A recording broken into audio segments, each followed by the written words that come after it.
la jeune femme, vêtue d'un blouson camouflage délavé et d'un sac à dos usé, entra dans le bureau huppé et attira immédiatement des regards méprisants. Un employé ricana, le camp de survie l'a déposé par erreur. Un autre ajouta, elle doit croire que c'est une base militaire.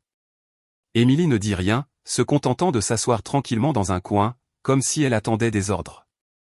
Mais à midi, lorsque le toit trembla sous le rugissement des pales et qu'un véritable hélicoptère Black Hawk atterrit, ce fut elle qui fut appelée par un nom de code tactique. Emily Carter avait 22 ans, avec une peau pâle et rosée qui captait la lumière comme si elle venait de l'extérieur par un matin froid. Ses cheveux bruns, doux mais indomptés, tombaient librement sur ses épaules, d'une manière qui suggérait qu'elle se souciait peu des miroirs. Ses yeux bruns étaient vifs, observateurs, comme si elle scannait la pièce à la recherche de menaces que personne d'autre ne voyait. Elle était jolie, mais pas de la manière éclatante et sophistiquée des femmes qui l'entouraient. Juste discrète comme un lever de soleil, qu'on ne remarque qu'à sa présence. Son blouson camouflage délavé, un t-shirt noir, un pantalon kaki et des baskets éraflées donnaient l'impression d'avoir traversé l'enfer. Ils ne semblaient pas à leur place dans le bureau new-yorkais de Newhart Media, avec ses murs de verre, ses bureaux chromés et son air qui sentait le parfum cher. Son sac à dos en toile, effiloché aux coutures, pendait sur une épaule, lourd de ce qu'elle transportait à l'intérieur. La réceptionniste, Jenna, avec une élégante queue de cheval et un blazer qui coûtait probablement un mois de loyer, leva à peine les yeux de son écran. « Votre nom » demanda-t-elle, d'une voix sèche. « Emily Carter. »« Je suis la nouvelle stagiaire » dit Emily, d'une voix douce mais assurée. Les lèvres de Jenna esquissèrent un demi-sourire, et elle désigna une chaise dans le coin. « Asseyez-vous là. Quelqu'un s'occupera de vous. » Le bureau était une ruche de chaos du lundi matin. Les téléphones vibraient, les talons claquaient sur le parquet, et les gens lançaient des mots comme « alignement de marque » et « objectif du T4 », comme s'ils donnaient des coups de poing. Emily s'assit où on lui avait dit, son sac à dos sur ses genoux, ses mains immobiles mais alertes. Elle observait la pièce comme si elle la mémorisait, notant les sorties de secours, la manière dont les gens se penchaient pour converser, et le rythme de leurs mouvements. Une femme d'une trentaine d'années, Tara, avec un rire tranchant comme un couteau et un blazer taillé à la perfection, se pencha vers un homme nommé Josh, dont la montre connectée ne cessait de clignoter de notifications. « Le camp de survie recrute des collaborateurs maintenant » dit Tara, assez fort pour qu'Emily l'entende. Josh, aux cheveux gominés et aux dents trop blanches, sourit. Elle a probablement été déposée par le mauvais camion. Les rires se répandirent, vifs et secs, comme une étincelle sur de l'herbe sèche. Quelques têtes se tournèrent, les yeux glissant sur Emily comme si elle était une tache sur le verre. Elle ne broncha pas. Elle ajusta simplement son sac à dos, ses doigts frôlant les sangles usées, et regarda par la fenêtre le ciel gris de novembre où la silhouette de la ville se dressait comme un défi. À ce moment-là, un gestionnaire de compte junior nommé Derek, tout encheveli ses mocassins trop chers, passa, une tasse de café à la main.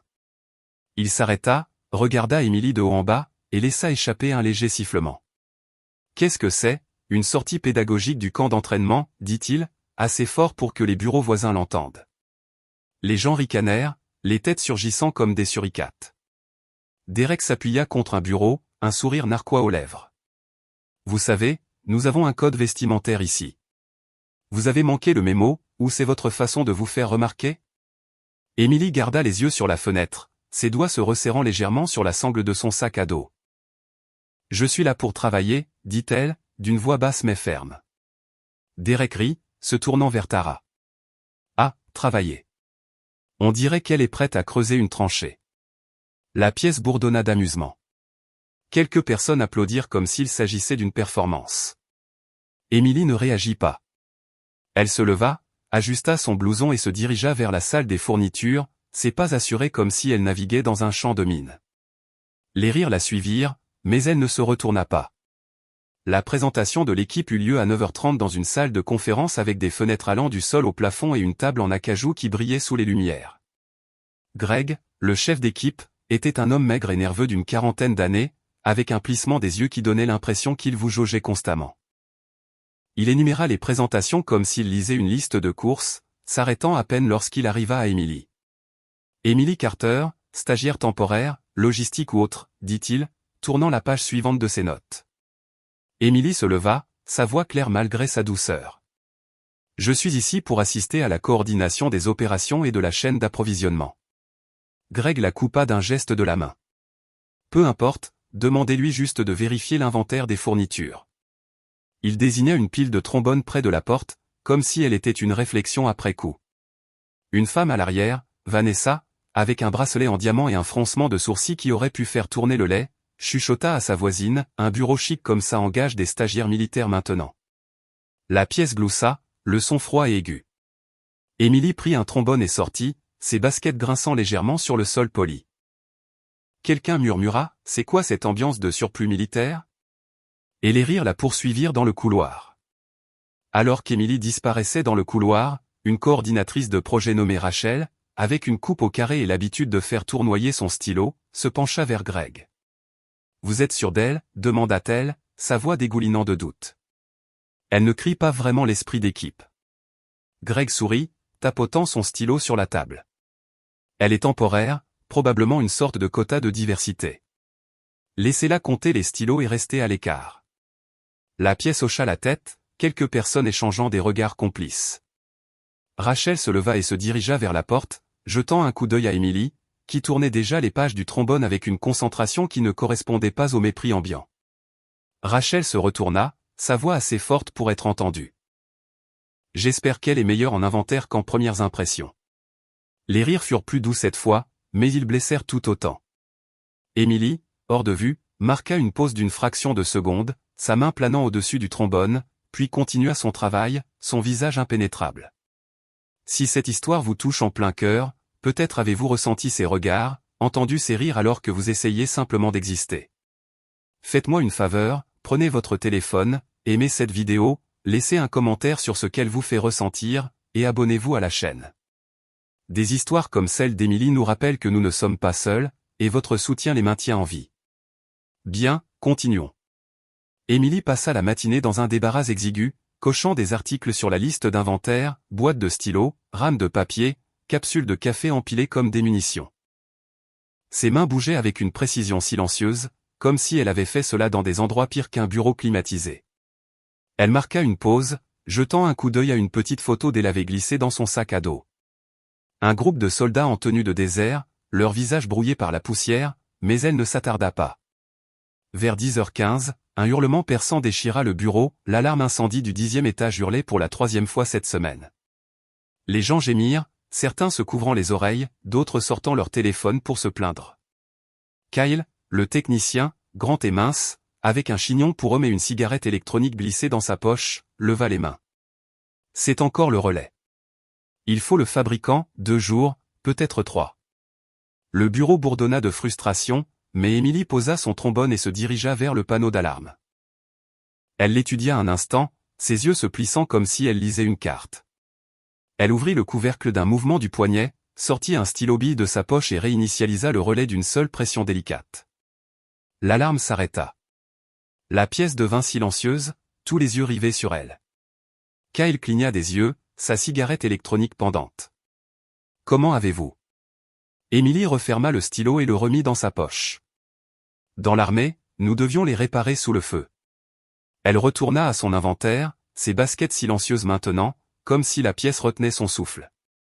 Juste au moment où Émilie reprenait son travail, un responsable des installations nommé Karl, un homme costaud avec son propre trombone et l'habitude de parler trop fort, entra en trombe dans la pièce. Il avait été au téléphone avec la compagnie d'alarme, son visage rougi par les cris. « Qui a touché au panneau » demanda-t-il, fusillant Kyle du regard.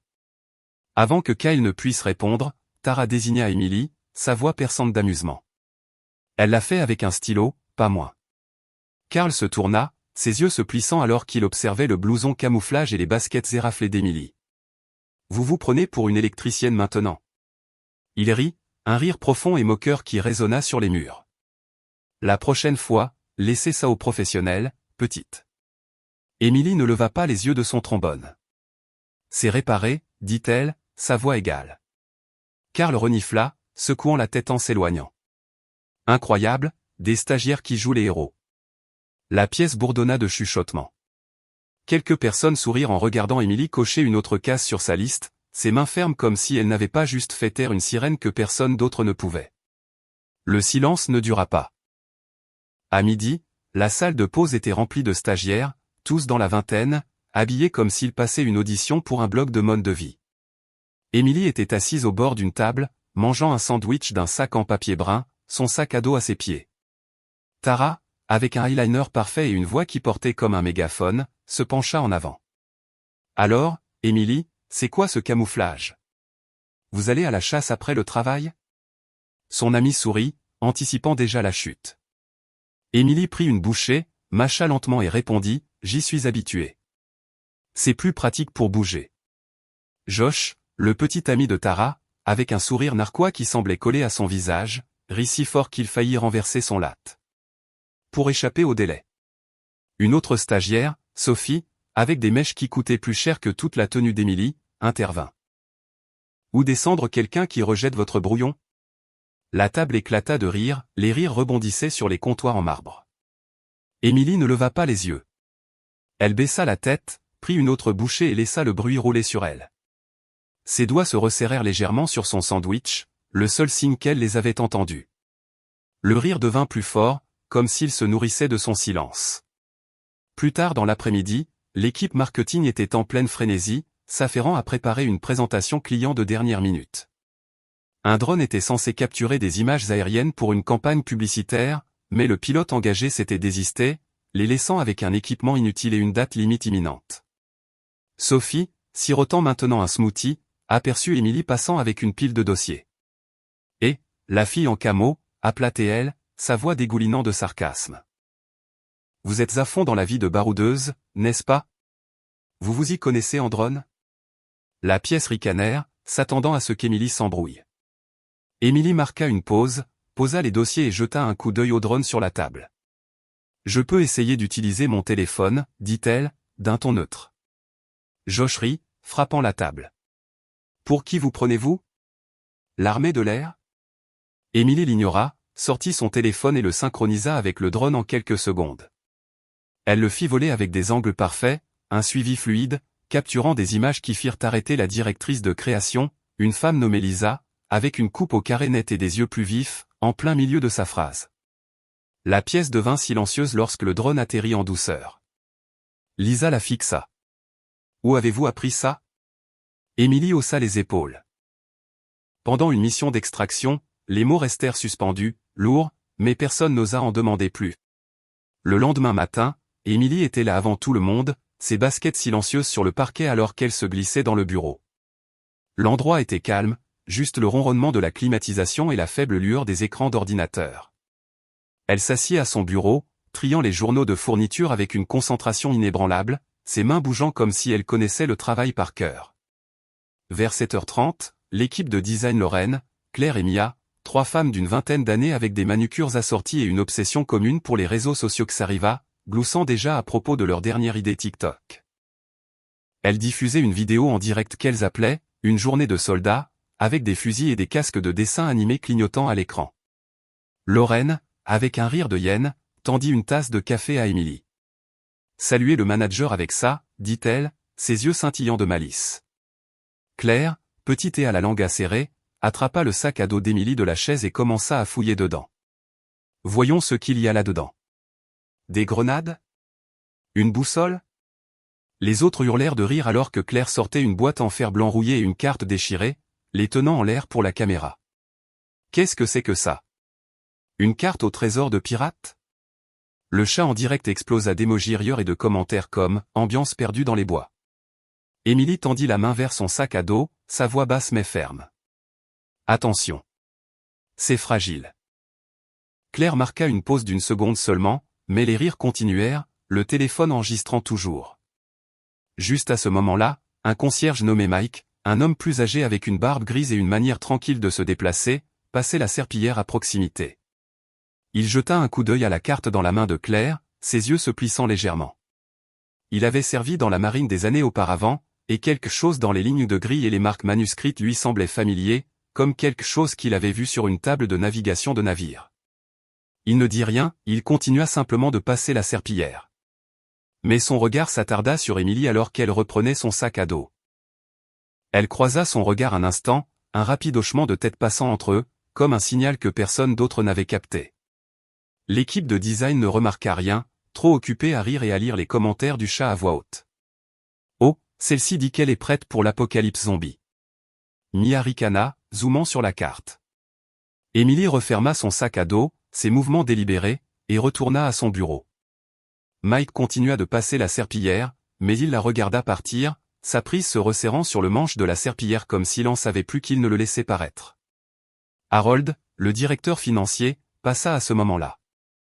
Il avait une soixantaine d'années, des cheveux gris et boités d'une vieille blessure de guerre, le genre de personne qui gardait un drapeau plié sur son bureau et n'en parlait jamais. Ses yeux se posèrent sur la carte dans la main de Claire, et il s'arrêta net. Qui a dessiné ça? Sa voix était basse, presque un grognement. Où avez-vous trouvé cette grille RF Fox Delta? L'équipe de design se figea, leur gloussement s'estompant. Emily croisa son regard, ses yeux brunstables. J'y ai marqué tous les points d'évacuation. Le visage d'Harold changea comme s'il avait vu un fantôme. Il se tint plus droit, presque au garde-à-vous, puis se retourna et s'éloigna, sa boiterie plus prononcée. L'équipe de design haussa les épaules, marmonnant à propos d'un « vieux bizarre », mais l'air devint plus lourd maintenant, comme si quelque chose d'inexprimé venait d'entrer dans la pièce. Le mercredi, Emily était toujours l'original du bureau, accomplissant ses tâches avec une efficacité silencieuse que personne ne remarquait. Elle avait passé la nuit à recouper les calendriers de livraison, son bureau jonché de postes TS et d'un seul carnet aux pages cornées. Lors de la réunion hebdomadaire, elle se leva pour présenter son rapport logistique, sa voix claire alors qu'elle exposait les échéanciers et les projections de coûts avec une précision qui contrastait avec son blouson délavé. Greg la coupa en plein milieu. Voix faible, présentation décousue. Vous n'êtes pas faite pour les médias. Il se pencha en arrière, ricanant comme s'il venait de gagner une partie d'échecs. Vanessa chuchota à la femme à côté d'elle, elle a déjà l'air d'une fille de la campagne, maintenant elle veut faire de la stratégie. Quelques personnes ricanèrent. Greg fit signe à Emily de sortir. Allez chercher du café pour tout le monde. Noir, 2 sucres pour moi. Alors qu'elle partait, portant un plateau de tasses vides, quelqu'un la photographia de dos blouson camouflage, cheveux en bataille, sac à dos en toile et la posta en ligne avec la légende « Garde d'entrepôt rebelle ». Les commentaires affluèrent, s'est-elle perdue en chemin vers une réunion de milices? Emily ne le vit pas. Elle était déjà en bas, attendant au comptoir du café, ses mains fermes alors qu'elle comptait la monnaie exacte. Au café, le barista, un jeune homme nommé Sam, avec des tatouages qui dépassaient de ses manches, remarqua la concentration calme d'Emily alors qu'elle remettait des billets froissés. Il l'avait vue venir tous les jours, commandant toujours le même café simple sans chichi. Aujourd'hui, cependant, il se pencha en avant, curieux. Vous n'avez pas l'air du genre corporate, dit-il, à moitié en plaisantant. Emily leva les yeux, ses yeux rencontrant les siens un instant. Je ne le suis pas, dit-elle, sa voix calme mais ferme. Sam haussa un sourcil, lui tendant le plateau. Alors, c'est quoi votre histoire? Vous avez l'air d'avoir vu plus que cet endroit. Emily marqua une pause, ses doigts frôlant le bord du plateau. Juste de passage, dit-elle, et s'éloigna, laissant Sam la regarder. De retour au bureau, la photo d'elle faisait toujours le tour, les commentaires devenant de plus en plus méchants de minute en minute. Personne ne remarqua la façon dont la question de Sam l'avait fait marquer une pause, ou comment sa main s'attarda sur le plateau comme si elle se souvenait d'un autre type de poids. Quand elle revint, équilibrant un plateau de café, le bureau était plus silencieux que d'habitude. Une tonalité faible et aiguë provenait des haut-parleurs, à peine perceptible, mais persistante. Les gens regardèrent autour d'eux, agacés. Kyle marmonna, encore un problème, et commença à taper. Emily posa le plateau, sortit son téléphone et vérifia quelque chose. Son visage se crispa, sa mâchoire se serra. C'est un appel Alpha Bravo, dit-elle, sa voix coupant le bavardage. Quelqu'un sur le toit émet un signal de détresse. Le bureau éclata de rire. Greg leva les yeux au ciel. Elle croit qu'elle est dans un film d'action maintenant. Vanessa renifla. Qu'est-ce qui suit? Sauter en parachute par la fenêtre? Emily n'attendit pas. Elle courut déjà vers les escaliers, ses baskets martelant, son sac à dos rebondissant contre son épaule. À mi-chemin de la cage d'escalier, Emily croisa un agent de sécurité nommé Tony, un homme costaud avec une coupe en brosse et l'habitude de mâcher du chewing-gum. Il avait observé les caméras du bureau toute la matinée, apercevant les mouvements silencieux d'Emily. Alors qu'elle passait en courant, il l'appela, et ralentissait. Qu'est-ce qui presse? Émilie ne s'arrêta pas, mais elle jeta un coup d'œil en arrière, ses yeux vifs. Problème sur le toit, dit-elle, sa voix sèche, comme si elle donnait un ordre. Tony fronça les sourcils, sa mastication de chewing-gum s'arrêtant un instant.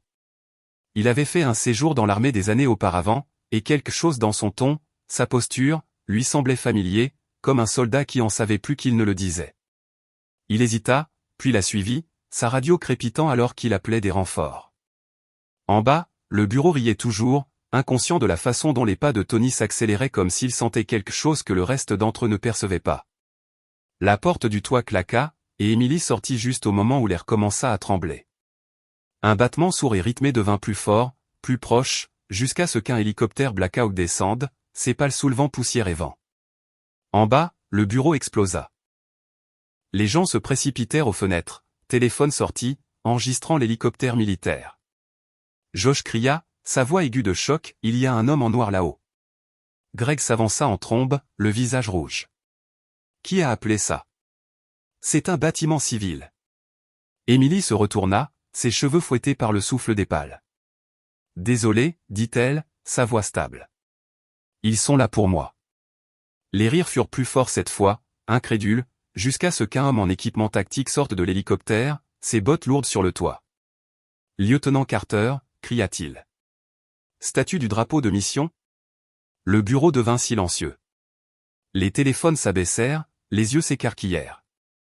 Tony, l'agent de sécurité, avait atteint le toit juste à temps pour entendre le cri. Il se figea, sa radio toujours à la main, fixant Émilie alors qu'elle répondait. Sa posture avait changé, plus droite, plus nette, comme si elle reprenait un rôle qu'elle avait tenu pendant des années. « Active », répondit-elle, sa voix coupant le vent. La mâchoire de Tony se serra, son chewing-gum oublié. Il avait déjà entendu cet indicatif d'appel, des années auparavant, lors d'un briefing sur une unité tactique qui avait disparu dans une zone rouge.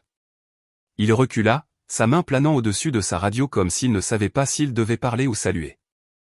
En bas, le bureau était collé au flux en direct, mais personne ne vit la réaction de Tony ou la façon dont ses yeux suivaient Émilie comme s'il reconstituait un puzzle que personne d'autre n'avait remarqué. Émilie s'avança, sa posture devenant plus droite, plus nette, comme si elle reprenait un rôle qu'elle n'avait jamais quitté. « Active », répondit-elle, sa voix portant sur le vent. L'homme hocha la tête, lui tendit un casque et lui fit signe de monter dans l'hélicoptère. En bas, le bureau était figé, tout le monde fixant le flux en direct sur le téléphone de quelqu'un. Puis la nouvelle tomba. Un titre clignota sur l'ordinateur portable de Tara, le Black Hawk 7 Alpha est de retour, la plus jeune commandante tactique fait une apparition publique. De vieilles séquences commencèrent à circuler, Émilie, à peine 19 ans, dans une tranchée, casque sur la tête, coordonnant une évacuation sous le feu. Son visage était plus jeune, mais les yeux étaient les mêmes, stables et inébranlables. Un autre clip la montrait dirigeant une équipe médicale à travers une tempête de sable, sa voix calme même si des explosions illuminaient l'arrière-plan. De retour dans la salle de conférence, Lisa, la directrice de création, rejouait toujours les images de drones qu'Émilie avait capturées. Elle avait été sceptique au début, mais maintenant elle fixait son écran, sa coupe au carré net se balançant alors qu'elle secouait la tête. Ce n'est pas un travail d'amateur, marmonna-t-elle, zoomant sur les angles lisses et professionnels. Elle appela Kyle, qui serrait toujours sa cigarette électronique. Regardez ça. C'est une précision de qualité militaire. Kyle fronça les sourcils, jetant un coup d'œil au flux en direct de l'hélicoptère sur le toit. Vous pensez qu'elle est quoi? Une sorte d'agent? Lisa ne répondit pas, mais ses doigts s'arrêtèrent sur le clavier comme si elle commençait à voir Émilie sous un nouveau jour. Le bureau était trop occupé à regarder l'hélicoptère pour remarquer la discrète réalisation de Lisa ou la façon dont elle enregistra les images du drone dans un dossier privé comme si c'était la preuve de quelque chose de plus grand. Le bureau était le chaos maintenant. Les gens chuchotaient, montraient du doigt et faisaient défiler. « C'est elle », dit Tara, sa voix faible.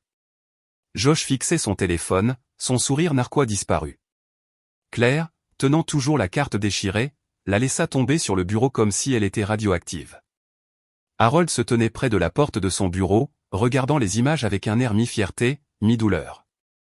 Il savait que la carte n'était pas seulement du papier, c'était une carte de navigation militaire non publiée, marquée de points d'évacuation que seuls les officiers de zone rouge portaient.